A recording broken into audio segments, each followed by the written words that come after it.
Hello, good afternoon everyone. आज के lecture में हम गांधी युग के बारे में पढ़ेंगे, जो कि कहाँ से कहाँ तक है, 1919 से लेकर 1948 तक।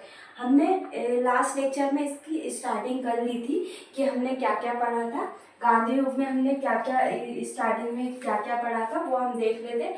सबसे पहले हम यही देखते हैं, कोई भी टॉपिक स्टार्ट करने से पहले, इससे लास्ट लेक्चर में हमने क्या कंप्लीट कर लिया था, हमारा जो राष्ट्रीय आंदोलन है वो हमने कंप्लीट कर लिया था, जो कि 1905 से लेके 1918 तक की चीज़ें हमने कंप्लीट कर ली थी। 1905 सॉरी 1985 से लेके 1918 तक की चीज़ें हमने कंप्लीट कर ली थी राष्ट्रीय आंदोलन में। तो आज के लेक्चर में हम गांधी युग, और लास्ट लेक्चर में भी हमने गांधी युग के बारे में देखा था कि हमको क्या क्या चीज़ें पढ़नी है। सबसे पहले तो हम यही देखेंगे कि हमको क्या क्या चीज़ें पढ़नी है, ताकि क्या कुछ भी चीज़ें छूटे ना, क्योंकि हमको प्री के पॉइंट ऑफ व्यू से भी इसको देखना है और मेंस के पॉइंट ऑफ व्यू से भी देखना है। तो हमको प्री के फैक्चुअल डाटा भी लेकर चलना है, और मेंस के लिए हमको 2 मार्क्स, 7 मार्क्स और 11 मार्क्स, तीनों में ही हमको चीज़ें देखनी है कि क्या क्या पूछी जाएंगी और हमको हमारा आंसर कैसे फ्रेम करना है। तो ये सारी चीज़ें हम अच्छे से देखेंगे कि हमारी कोई भी चीज़ छूटे ना। गांधी युग में बहुत सारे क्वेश्चन बनते हैं, प्री में भी आपके बहुत सारे क्वेश्चन बनते हैं, और मेंस में भी, इसमें 2 मार्क्स में भी आपके बहुत सारे क्वेश्चन बनते हैं। जो प्रमुख संस्थाओं की स्थापना हुई है, जो प्रमुख आंदोलन हुए, उसका 7 मार्क्स में पूछ सकते हैं, और 2 मार्क्स। ज़्यादातर तो आपके 2 मार्क्स और 7 मार्क्स में ही यहाँ से आते हैं, और अगर 11 मार्क्स में आएंगे तो हम 7 मार्क्स में करेंगे, तो हम उससे थोड़ा ज़्यादा पढ़ेंगे, तो 11 मार्क्स में भी हम उसको अच्छे से लिख लेंगे। तो अगर हमारा 7 मार्क्स का क्वेश्चन बनता है तो हम 11 मार्क्स को भी उसको आसानी से बना सकते हैं। बस हम उसको अच्छे से समझेंगे ताकि हम उसको 11 मार्क्स में भी लिख सकें। तो हम प्री के पॉइंट ऑफ व्यू से भी अच्छे से देखेंगे गांधी युग को। हम इसको आराम से पढ़ेंगे, धीरे धीरे पढ़ेंगे, पर अच्छे से पढ़ेंगे, है ना, गांधी युग, क्योंकि यहाँ से बहुत सारे क्वेश्चन बनते हैं, आपका कोई भी क्वेश्चन ना छूटे, इसलिए हम क्या अच्छे से पढ़ेंगे और क्या हर चीज़ लेकर चलेंगे। तो हमने क्या चीज़ें देखी थी, हम लास्ट लेक्चर का एक बार रिविज़न कर लेते ताकि आपको चीज़ें याद आ जाए कि हमने क्या क्या चीज़ें पढ़ी थी। सबसे पहले हमने गांधी युग का क्या देखा था, परिचय, जिसमें हमने गांधी जी के हम परिचय के बारे में देखेंगे। परिचय के बारे में पढ़ेंगे, किसके, गांधी जी के परिचय के बारे में। तो गांधी जी के परिचय के बारे में देखेंगे, जिसमें उनकी जो प्रारंभिक शिक्षा है, प्रारंभिक शिक्षा हम देखेंगे कि प्रारंभिक शिक्षा कहाँ से हुई, उनके पुत्र का नाम क्या है, उनके कितने पुत्र थे। तो गांधी जी के 4 पुत्र थे, और एक पुत्र था जिनको वो मानते थे, जमुनालाल बजाज, जमुनालाल बजाज, है ना। तो ये उन्होंने एक पुत्र है जिनको माना था। इसके बाद वो दक्षिण अफ्रीका कब गए थे, कहाँ पे उन्होंने वकालत की थी, तो दक्षिण अफ्रीका कब आए थे, गए थे, वहाँ से कब आए थे, और वहाँ पे कौन कौन से आंदोलन किए थे। तो हम ये सारी चीज़ें अच्छे से देखेंगे। तो दक्षिण अफ्रीका की चीज़ें देखेंगे, उसके बाद उनके द्वारा कौन कौन से संघ की स्थापना की गई थी, कौन कौन सी पत्रिकाओं की स्थापना की थी। इसके बाद हम क्या देखेंगे, गांधी जी के द्वारा जो आंदोलन है वो हम देखेंगे कि सबसे पहले कौन सा सत्याग्रह चलाया गया था।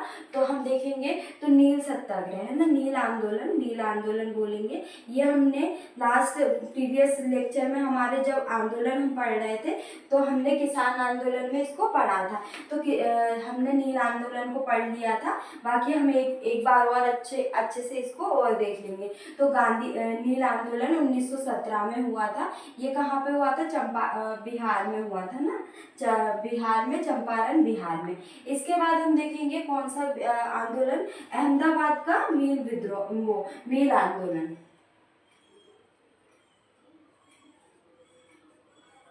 अहमदाबाद का क्या, मील आंदोलन, जो श्रमिकों के द्वारा चलाया गया था आंदोलन, वो हम देखेंगे।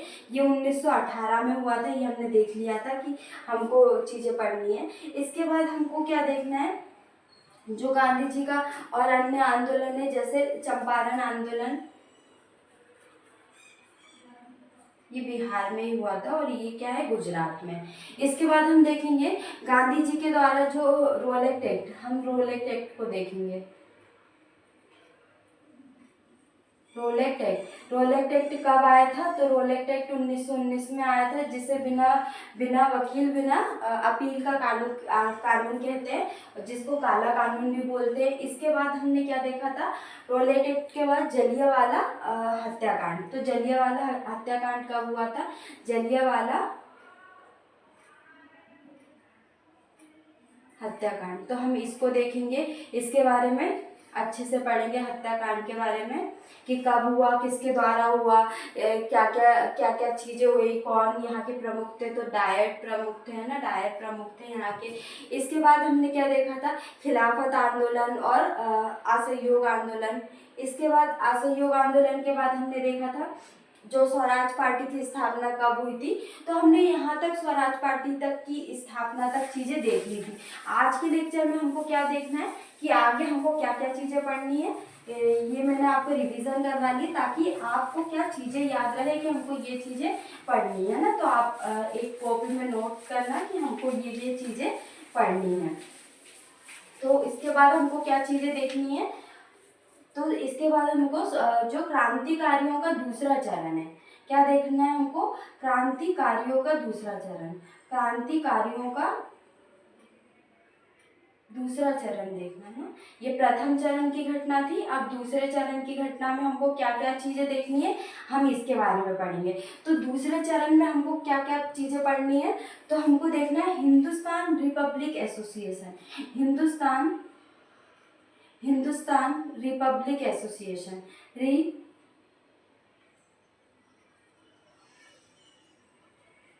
रिपब्लिक एसोसिएशन इसकी स्थापना किसके द्वारा की थी? तो रिपब्लिक एसोसिएशन की स्थापना कब की गई थी? हम देखते हैं इसकी स्थापना कब की गई थी। तो 1924 ईस्वी में इसकी स्थापना की थी और किसके द्वारा की थी? सचिंद्र सन्याल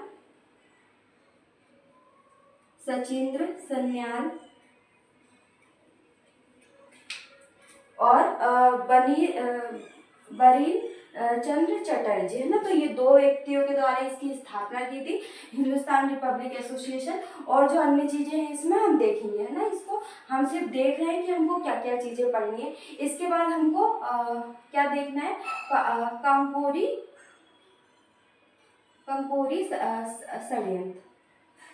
कांकोरी षड्यंत्र, जिसको ये कब हुआ था? तो ये हमारा हुआ था 9 अगस्त को हुआ था। और अगर बात करें ये कहाँ पे हुआ था, तो उत्तर प्रदेश में। और उत्तर प्रदेश सरकार ने इसका नाम क्या रख दिया? तो कांकोरी ट्रेन षड्यंत्र, है ना। बाकी इसके बारे में हम अच्छे से पढ़ेंगे कि क्या क्या चीज़ें है ना। तो बस मैं आपको बता रही हूँ कि हमको ये चीज़ें देखनी है। इसके बाद हमको देखना है कि नौजवान भारत सभा की स्थापना किसने की? तो भगत सिंह के द्वारा।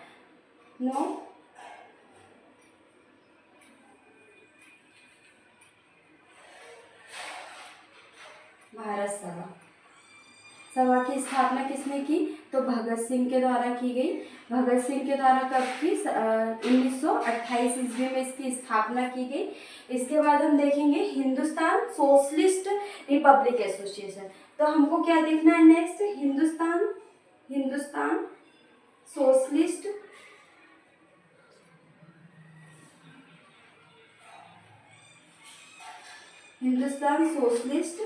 Republic association.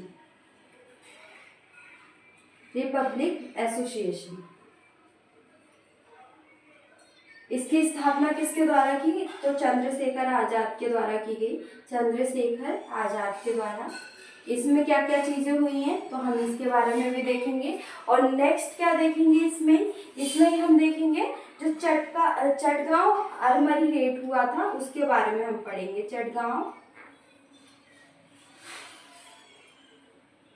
आर्मरी रेट ये किसके द्वारा हुआ था? तो सूर्यकुमार दा के द्वारा हुआ था ना। सूर्यदा भी बोलते हैं ना। तो हम देखेंगे ये क्या चीज़ें थी, इनमें कौन कौन शामिल था, ये चीज़ें पढ़ेंगे।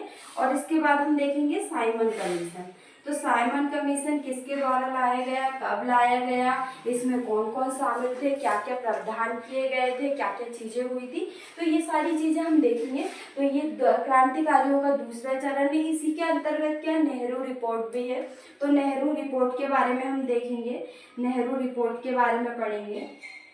नेहरू समिति भी बोलते हैं या नेहरू रिपोर्ट, नेहरू समिति या नेहरू रिपोर्ट, तो ये दो चीज़ों के बारे में हम देखेंगे। तो क्रांतिकारियों का ये दूसरा चरण है। तो हमने यहाँ तक की चीज़ें देख ली, तो हम एक एक करके इन सारी चीज़ों को देखेंगे। इसमें हम प्री के पॉइंट ऑफ व्यू से भी इसको पढ़ेंगे और मेंस के पॉइंट ऑफ व्यू से भी इसको पढ़ेंगे। इसमें हम 2 मार्क्स में भी देखेंगे, 7 मार्क्स में भी और 11 मार्क्स में, तीनों में हम इसको अच्छे से पढ़ेंगे।